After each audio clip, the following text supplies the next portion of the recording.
제목을 따라서 하겠습니다. 엎드리는 사람.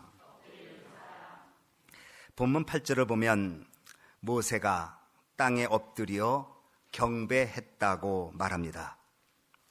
성경을 보면 신앙의 인물들의 특징 중 하나를 찾으면 엎드림에 있습니다. 오늘 본문에 모세가 엎드렸고 아론이 엎드렸었습니다.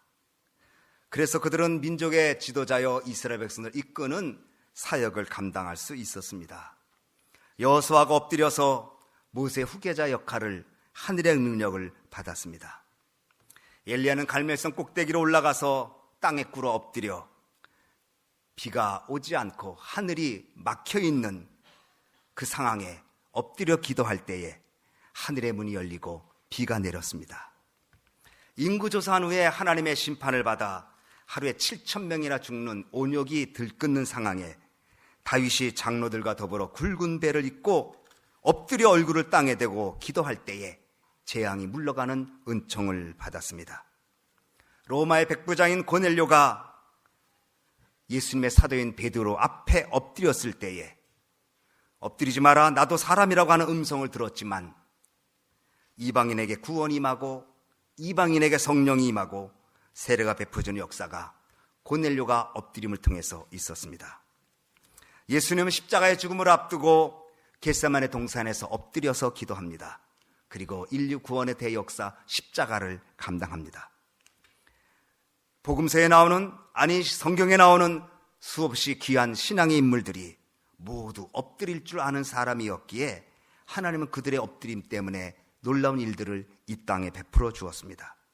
신앙의 인물들 많은, 웨슬리, 또 조나단 에드워드, 존 낙스, 루터, 칼빈, 많은 신앙의 인물들도 한결같이 엎드릴 줄 알았을 때 하나님의 일들을 그들을 통해서 이 땅에 이루게 되었습니다. 신앙의 인들의 삶, 기독교 역사에 나타난 신앙의 인들, 성경에 나오는 신앙의 인물들의 삶의 공통점을 들라면 엎드릴 줄 아는 사람이었습니다. 엎드린다는 것은 자세의 낮춤을 말하는 것이 아니라 엎드림을 통한 영적인 믿음의 자세를 보여주는 것입니다. 오늘 본문에도 모세는 그가 땅에 엎드렸다고 기록되고 있습니다. 그런데 성경을 보면 모세는 중요한 사건들마다 그는 엎드렸다고 말하고 있습니다. 민수기 14장 5절에 모세와 아론이 이스라엘 자손 온 회중 앞에 엎드린지라. 민수기 16장 4절 모세가 듣고 엎드렸다가 민수기 16장 22절 이에 두 사람이 엎드리어 민수기 20장 16절에 모세와 아론이 총회 앞을 떠나 회막문에 이르러 엎드리매. 모세의 생애를 살피면 그 중요하고 결정적인 사건마다 그는 엎드림으로 해결을 받았습니다. 모세가 엎드려서 하나님 앞에 영광을 돌린 것은 오늘 우리에게 주는 영적 구원은 무엇을 말할까요? 단순히 자세가 엎드리는 것을 말할까요? 우리의 영적 자세가 어떠한지를, 우리의 영적 자세가 무엇인지를 살펴보는 것. 그래서 우리 2014년도에 여러분과 제가, 우리 소망교인들이 엎드릴 줄 아는 교인 되기를 바랍니다. 모세가 땅에 엎드렸다는 말씀은 미디안 광야에서 하나님 만나고 난 다음부터 그는 엎드리는 사람이었습니다. 모세가 혈리방장하고 애굽의 궁궐 안에서 권세를 갖고 바로의 딸의 공주의 아들이라 칭함을 받고 영광 중에 있을 때는 절대 엎드리지 않았습니다. 바로의 궁에서 애굽의 학문과 문물을 배우고 앞날에 대한 자신감이 넘쳐날 때는 그는 엎드릴 줄을 몰랐습니다. 오히려 고개를 꼿꼿이 세우고 허리를 편 채 권위 있게, 무게 있게 다녔습니다. 그러던 그가 자기 민족 해하려는 애굽 사람을 쳐 죽이고 나서 해받을까 두려워서 광야로 도망쳤는데 그것이 미디안 광야로 도망칩니다. 거기서 40년 동안 황량한 광야길에 양이나 치면서 40년을 보내게 됩니다. 애굽의 왕자였던 그가, 애굽의 문물에 익숙했던 그가, 사람들의 엎드림을 받고 있었던 그가 아무도 없는 광야에서 40년을 지나면서 자신감도 야망도 비전도 부서지고 지쳐있을 때 하나님을 호렙산에서 만납니다. 호렙산 떨기나무가 있는데 불꽃이 붙습니다. 그런데 불꽃이 있는데 타질 않습니다. 이상해서 그 떨기나무를 구경하러 가는데 음성이 들립니다. 내가 선 곳은 거룩한 땅이니 내 발에서 신을 벗으라. 깜짝 놀랐습니다. 하나님께서 현현하셨습니다. 그리고 그 모세에게 이스라엘 민족을 이끌 사명을 줍니다. 이 사건 이후에 모세는 낮아지고 엎드릴 줄 아는 사람이 되었습니다. 엎드린다는 것은 자세를 낮추는 것이 아닙니다. 엎드린다는 것은 하나님이 아니면 나는 아무것도 아니라는 자기 비움, 자기의 낮춤을 말씀하고 있습니다. 내 자신의 자아가 깨어지고 하나님 은혜가 아니면 난 아무것도 아닌 것을 진실로 고백할 줄 아는 사람은 엎드릴 줄 아는 사람입니다. 사도 바울이 다메섹도에서 부활하신 예수님 만나기 전에는 자랑할 것이 많은 사람이었습니다. 로마 시민권을 가졌죠. 난지 8만의 할례를 받았죠. 이스라엘 중에 이스라엘인이죠. 히브리 사람이죠. 바리사인이죠. 율법에 흠이 없죠. 가마리엘 문화에 있죠. 종교적 엘리트, 그리고 로마 시민권, 좋은 가문, 넉넉한 생활. 그는 엎드릴 줄 모르는 사람이었습니다. 그러다 다메섹도 성에서 부활하신 주님을 만나고 거꾸로 져서 엎드러집니다. 주여 누구십니까? 내가 핍박하는 예수라.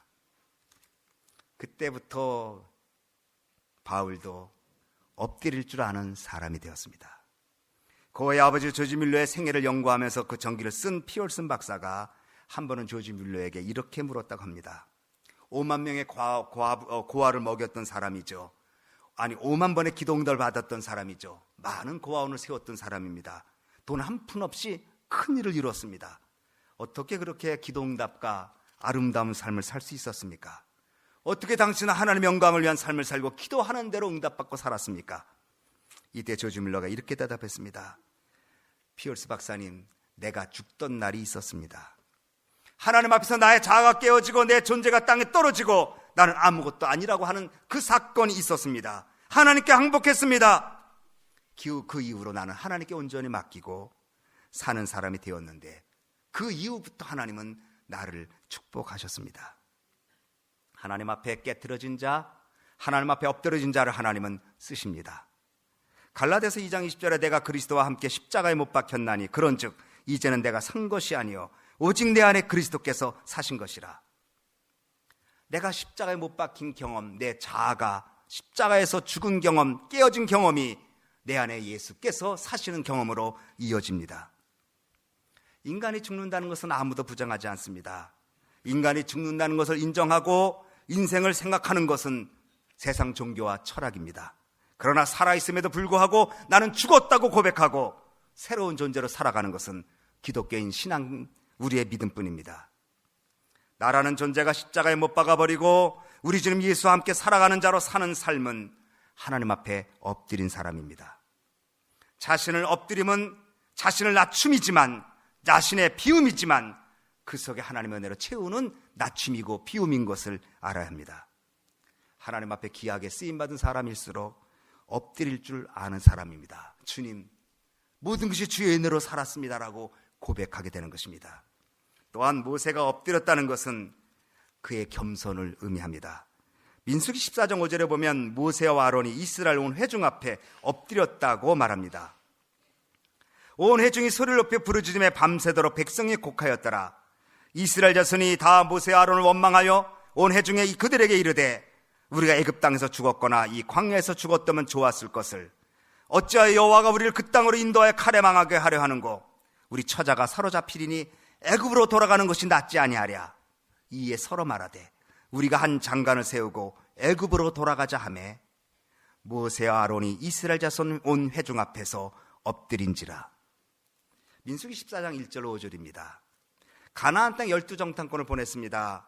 10명의 정탐꾼과 2명의 정탐꾼의 보고가 다른데 10명의 정탐꾼은 말하기를 가나안 땅은 우리를 삼키는 땅이고 그곳에 있는 족속들은 신장이 장대 같아서 우리가 우리를 볼 때도 메뚜기 같다고 그렇게 말합니다.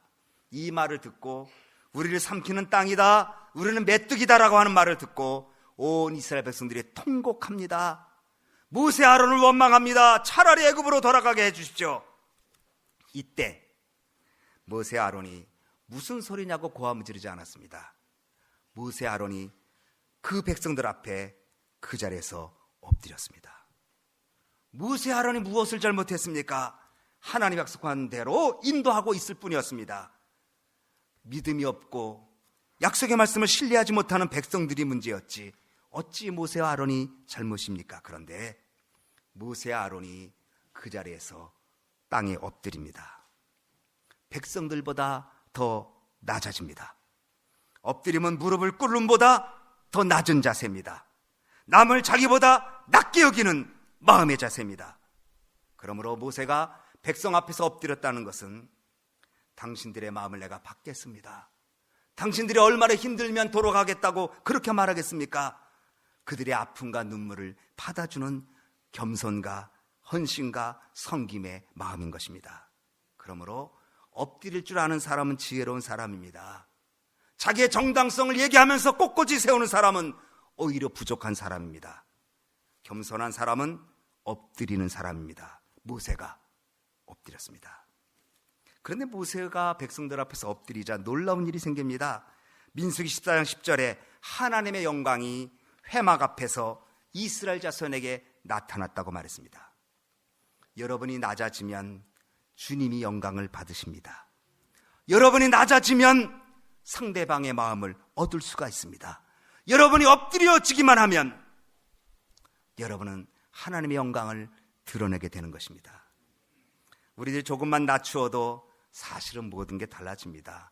눈높이만 낮춰도 달라지지요.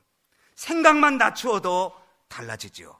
조금만 더 낮추면 행복할 수 있는데, 조금만 더 낮춰서 살면 자족할 수 있는데, 조금만 더 내 눈높이를 낮추면 만족할 수 있는데 낮추질 못합니다. 눈을 못 낮추고, 내 가치관을 못 낮추고, 내 태도를 못 낮추고, 내 자아를 조금 더 안 낮추고 꼿꼿이 서 있으니 거기에는 행복과 감사와 만족함이 있을 리가 없겠지요. 엎드리면 엎드려져 신음하는 사람이 보입니다. 엎드려 기도하면 겟세마네 동산에서 기도하신 예수님이 보이게 되는 것입니다. 높은 데 마음을 두는 사람은 원망이 많지만 낮은 데 마음을 두는 사람은 감사가 넘칩니다. 무릎을 꿇어야 보이는 것들이 있습니다. 서서는 보일 수 없는 것들이 엎드리면 보일 수 있는 것들이 있습니다.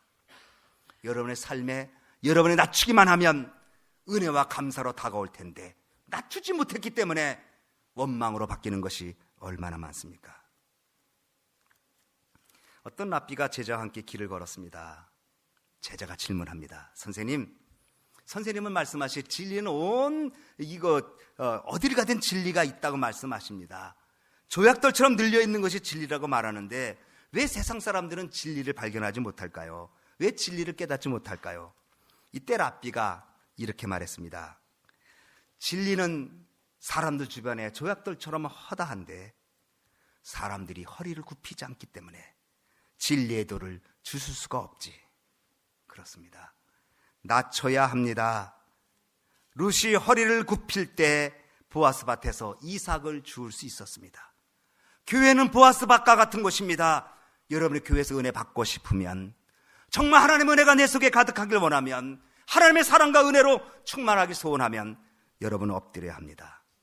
꼿꼿이 서 있는 한, 목이 곧는 한 하나님의 은혜를 주실 수가 없고 진리를 깨달을 수가 없다는 사실을 알아야 합니다. 모세와 아론은 아무 잘못이 없습니다. 원망하는 백성들이 잘못이지요. 그런데 그들 앞에서 그 자리에서 엎드렸더니 하나님이 회막에서 영광으로 나타났습니다. 세 번째, 엎드린다는 것은 기도한다는 것입니다. 우리 오늘 본문 8절을 같이 읽겠습니다. 8절 9절 시작. 모세가 급히 땅에 엎드려 경배하며 가로되 주여 내가 주께 은총을 입었거든 원컨대 주는 우리 중에서 행하옵소서. 이는 목이 곧은 백성이니이다. 우리의 악과 죄를 사하시고 우리로 주의 기업을 삼으소서.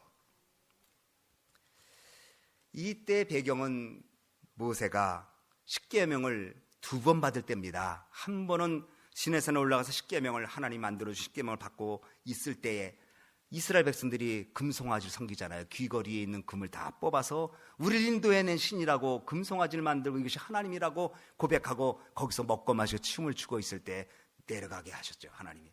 그래서 그들의 모습을 보고 모세가 십계명 두 돌판을 던져서 깨트리잖아요. 그리고 그것을 가로 말아서 다 부숴서 이스라엘 백성들을 마시게 한다고요. 이번에는 두 번째 받는 게 이 십계명 두 돌판입니다. 그때 모세가 하나님의 임재하심을 깨달으면서 땅에 콕 엎드립니다.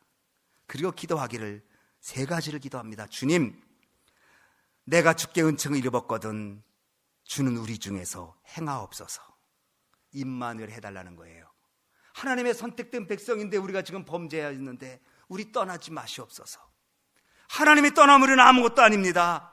이 고백입니다. 주여 우리 가운데 행해 주시옵소서. 하나님이 함께하는 것보다 더 위대한 것은 없습니다. 여러분의 세상에 많은 것들이 여러분과 함께해도 정작 여러분의 삶을 떠날 때는 여러분 혼자 그 길을 가야 합니다. 아무리 사랑스러운 아내가 있고 아무리 사랑스러운 자녀가 있고 정말 내 눈물과 땀을 일고는 터전이 있어도, 삶의 터전이 있어도 여러분의 하나님 나라에 갈 때는 혼자 가야 합니다. 누구도 같이 갈 수 없습니다. 그때 누가 우리와 동행하겠습니까? 주님밖에 없습니다. 그러니까 모세가 하나님, 우리 가운데 행해 주십시오. 우리를 떠나지 말아 주십시오. 이걸 기도합니다. 두 번째는 우리의 죄악을 사해 주십시오. 우리는 목이고든 백성이니이다. 우리의 악과 죄를 사해 주십시오. 하나님 함께 해달라는 임마누엘을 기도했고, 그리고 하나님 앞에 우리가 목이고든 백성으로 살았던 것 용서해달라고 기도했듯, 세 번째는 우리로 주의 기업을 삼으소서. 주님의 사업터가 우리라는 겁니다. 주님이 우리의 사업터가 아니라 우리가 주님의 사업터라는 겁니다. 여러분이 주님의 사업터면 누가 여러분을 책임집니까? 주님이 책임지는 거죠. 그러니까 임마누엘 해 주옵소서, 우리의 죄가를 용서해 주옵소서, 그리고 우리가 주님의 기업이 되어서 주님의 축복과 은혜 가운데 있게 해달라고 그는 기도했습니다. 찬송가 511장 가사에 엎드려 비는 말 들으소서. 모세와 여호수아가 엎드림으로 하나님의 능력이 임합니다. 엘리야가 갈멜산 꼭대기에서 엎드림으로 3년 6개월 동안 비가 안 왔다가 하늘에서 비가 내립니다. 다윗이 인구조사하고 잘못한 후에 온역이 온 백성을 칠 때에 엎드려 회개하고 기도할 때 재앙이 그치게 되었습니다. 솔로몬의 성전을 완공하고 봉헌식할 때에 엎드려서 팔을 편 채로 하나님 앞에 기도할 때 온 하나님의 영광이 성전에 가득했습니다. 예수님 죽음을 앞두고 엎드려 기도함으로 구원의 역사를 감당하셨습니다. 사랑하는 소망기 식구들, 엎드림이 없으면 하늘의 능력이 없습니다. 물론 그들도 때때로는 한숨 짓고 가슴 아파하고 눈물이 있었을 것입니다. 동굴에 갇혀있는 엘리야 있었습니다. 캄캄함 속에 사자굴에 다니엘은 들어갔었습니다. 그러나 그때가 엎드림의 때인 줄 알고, 하나님께 나가는 때인 줄 알고 그들은 엎드려 기도할 때 하나님은 그들의 손에 응답을 지어 주셨습니다. 모세는 중보 기도를 많이 했습니다. 하나님 앞에 범죄한 백성들을 위해서 눈물로 간절히 기도했습니다. 사랑하는 소망교회 식구들, 올해 여러분 무슨 재간으로 사시겠습니까?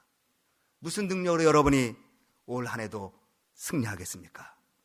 하나님 앞에 엎드리는 길 외에는 다른 길이 없음을 기억하시기 바랍니다. 마지막으로 모세는 엎드림으로 하나님을 경배했습니다. 8절에 모세가 땅에 엎드려 하나님께 경배했다고 말했습니다. 경배라고 말한 것은 예배라를 의미합니다. 하나님 앞에 엎드려 그분에게 영광을 돌리는 그 순간, 하나님께 엎드려 찬양받으실 그분을 향하여 간절한 자기의 마음을 드리는 그 순간, 그 거룩한 순간에 하나님이 함께 하셔서 엎드려 있는 모세에게, 그에게 고개를 들게 하시고 하나님의 영광으로 가득히 채워 주었습니다. 엎드려 경배하는 것은 하나님 앞에 낮아진 겸손한 심령의 자세요, 거룩하신 하나님 앞에 전적으로 항복하고 절대 순종하는 은총의 자세입니다. 하나님은 경배하는 사람 만나 주십니다. 하나님은 자기가 주인이고 자기가 자신을 경배하고 사는 자는 자신이 책임지라고 놔두시지만, 하나님만이 우리의 주인이시고 하나님은 마땅히 경배받으실 분이라고 생각하고 그분을 의지하는 분은 하나님이 그 사람을 책임져 주십니다. 2014년도 우리 소망교회 귀한 식구들, 엎드리는 사람 되시기를 바랍니다. 단순히 자세를 엎드리라는 말이 아니라 내 자아를 비우고 우리 주님 예수께 온전히 맡기고, 그리고 다른 사람보다 더 내가 낮아져서, 무릎 꿇은 사람보다 더 낮아져서 엎드리는 사람이 되어야 합니다. 엎드리는 얘기하니까 제가 우리 성도님들이 가끔 얘기했는데, 교회를 개척하고 늘 하나님 앞에 기도하면서 있었습니다. 힘으로도 안 되고 능으로도 안 되는 것이 부흥이 아닙니까? 이런 방법 저런 방법 써보기도 하지만 그것이 어찌 부흥과 연결이 되겠습니까? 하나님이 부흥의 원동력이고 하나님 부흥의 주인이신 것을 알기 까닭에 늘 기도했습니다. 그래도 텅 빈 자리 늘 바라보고 있었습니다. 언젠가는 8주년이 됐어요. 지금 우리가 17주년, 18주년 바라가는데 8주년 때였습니다. 그때도 교회가 어려움이 있어서 좀 몇 분이 나가고, 이거 어떻게 설명할 수도 없고, 신방도 가고 찾아가도 만나주지 않고 힘들었습니다. 제일 뒤에 앉아서 캄캄한 새벽입니다. 하나님, 큰 꿈 갖고 비전 갖고 한다고 큰 소리 쳤는데 나는 아무것도 아닙니다. 하나님, 당신의 부정한 정을 좀 불쌍히 여겨주십시오. 어떻게 기도할 게 없어요. 기도할 게 그냥 폐잔병 같고 초라한 일꾼 같고 어떤 가능성을 찾아볼 수가 없어서 제일 뒤에 앉아서 눈물을 흘리고 있다가 버뜩 생각났습니다. 그래, 내가 한번 여기서 엎드려 보자. 새벽이니까 아무도 없어요. 뚜벅뚜벅뚜벅 이 자리에서 진짜 엎드렸습니다. 카페트에서 냄새가 얼마나 독한지 딱 엎드리는 순간에 숨을 못 쉬겠어요. 그렇지만은 엎드려 저게 딱 엎드렸어요. 그리고 내가 눈물로 기도해서 하는 그 자리에서 긴 시간 기도한 건, 이 교회를 살려주십시오. 하나님, 사람에 의해서 무너지지 않는 교회 되게 하시고 하나님의 그런 뜻을 이루어졌다면 이 교회를 불쌍히 여주십시오. 저를 불쌍히 해주십시오. 엎드렸어요. 그랬는데 놀라운 일이 터졌을 것 같아요? 안 터졌어요. 그랬는데 제가 총회 서기했어요. 그때 EM 사역자 총회 이렇게 제가 그거 담당했는데, LA에 갈 일이 있어서 LA에 갔는데 난데없이 전화가 하나 왔어요. 전화를 받으니까 황 목사님이세요? 예. 그때 우리 연세 드신 할머니예요. 예, 그렇습니다. 실례 좀 얻으세요. 했더니 내가 우리 김양희 권사님이 얘기를 많이 해서 소식을 들었는데 황 목사님 한번 만나고 싶어 전화했습니다. 이분이 누군지 아세요? 석 권사님이에요. 김양희 권사님이 그 교회는 목사님은 좋은데 교회가 부흥이 안 돼. 위치가 나쁜지. 그러니까 좀 언니 좀 가서 좀 도와줘. 그런 얘기 하셨던 것 같아요. 그리고 수요일 날인가 내가 LA에서 왔어요. 이 회의하고 신방을 딱 갔어요. 권사님이 막 나가시는 길에 내가 들어가는 거예요. 12시에 만나기로 했는데 그때 못 만났으면 여기 우리 안 앉으셨을지도 몰라요. 근데 만났어요. 그리고 같이 식사하고, 그리고 같이 이제 몇 분이 또 다시 힘을 내서 모여서 왔어요.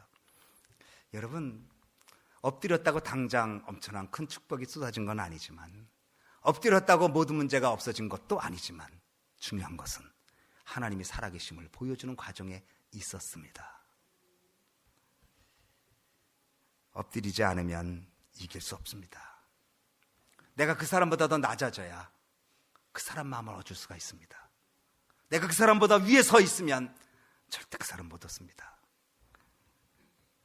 기도하는 사람, 그리고 하나님을 진정으로 경배하는 사람, 이 엎드림 속에 하나님의 은총이 있게 되는 것입니다.